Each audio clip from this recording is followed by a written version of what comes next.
What's going on, guys? My name is Ted, and the background gameplay is an 83 kill, 5 death gameplay on Demolition Dome. I absolutely went ham status today. I love my subscribers. I love playing with you guys. You'll see this is a full lobby of just me and my teammates wrecking these other team. The other team was horrible. We played so much Demolition today. I've got the worst fucking headache in the world right now. But I mean that in a good way, because I love having headaches, because it means that I played a lot of Call of Duty and probably had a blast. So I played for at least 7 hours today. Oh, enjoyed every minute of it. I had great scores. My KDR like skyrocketed. You'll notice right here's a new spot that I found on this map. This is an amazing spot to get kills at. Looking right through there. Everyone comes through that little corridor, especially on Demolition. And you can hold down that area, or look down that main line of sight. You can pick up a lot of kills really quickly. So that's a big line of sight that I don't think many people know about. There's not much to say about Demolition for this map. I'll try to go over some of the basics.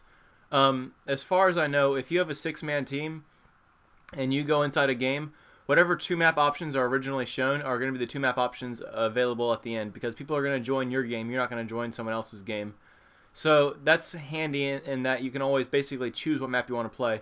If you don't like the 2 options when you and your 6-man team get inside a game, then you just back out, try another one, and we just kept trying until we got Dome every time, because Dome was really easy to spawn trap on.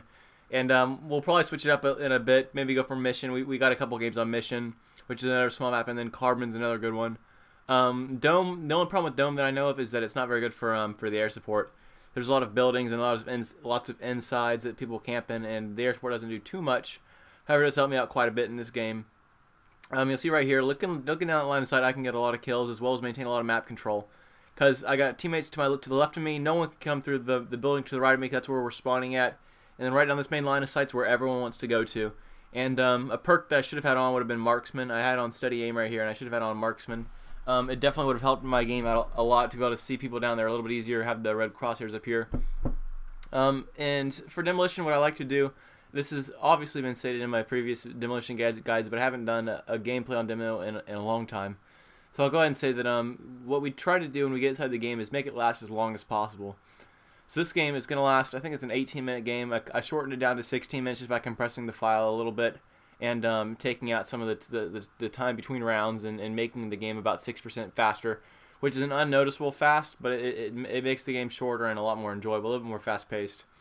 You'll see here another thing about Demolition is I run a lot higher kill streaks than normal. In this gameplay, I'm running the Reaper, the AC-130, and the Osprey Chopper Gunner. So what this does is allows me to get, after 9 kills, it's pretty easy to get an AC-130, which is 3 kills. And then after that, the AC-130 will easily lead you to your Osprey Chopper Gunner, as long as you don't die. And that's the problem. I went to my safe spot here, and I actually ended up dying somehow or another. Otherwise, this would have led me right to my Osprey Chopper Gunner, because this Reaper went ham status. And you're going to hear me say ham status a lot, because I went ham status on these guys. The other team was horrible. Absolutely horrible.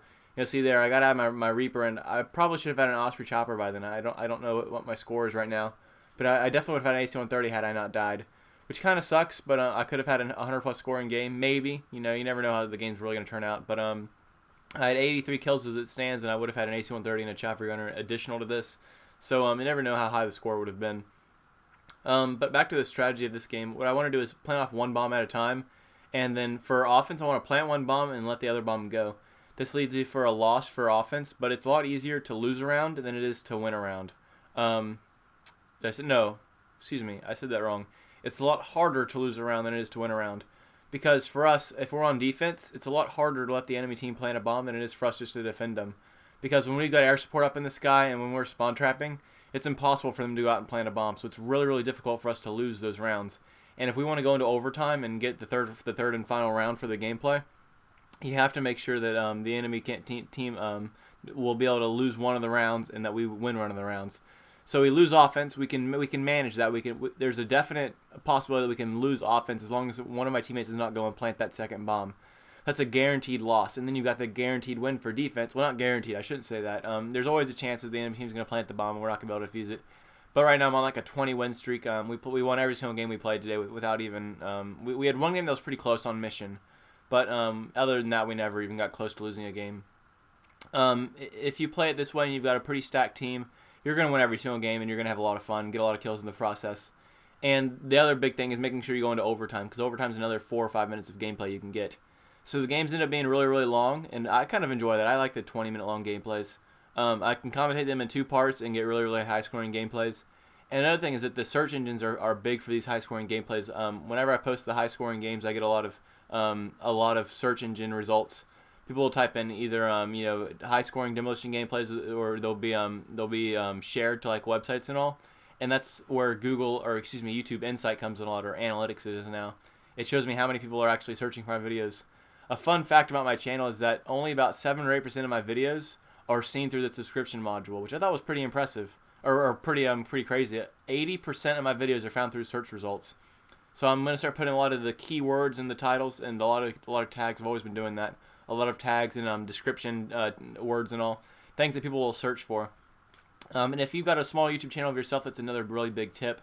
I see a lot of people post videos and the titles will be like something random, like Capture 7 on Dome or something like that. Like something that no one's going to be able to search for.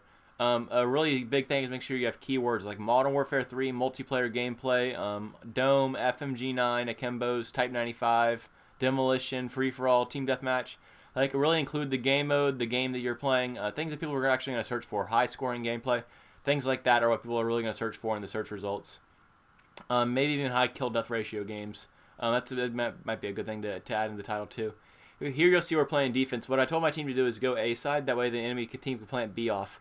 When they plant B off, we get a time extension, which is another 3 minutes right there. See, they planted the bomb because we didn't have anyone defending it like I planned to do.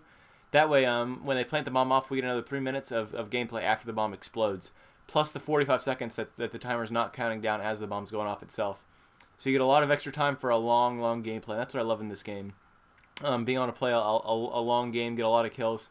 After this game reels, a couple of games after this, I ended up prestiging, and I got to level 10 in just one game after my prestige, which is awesome.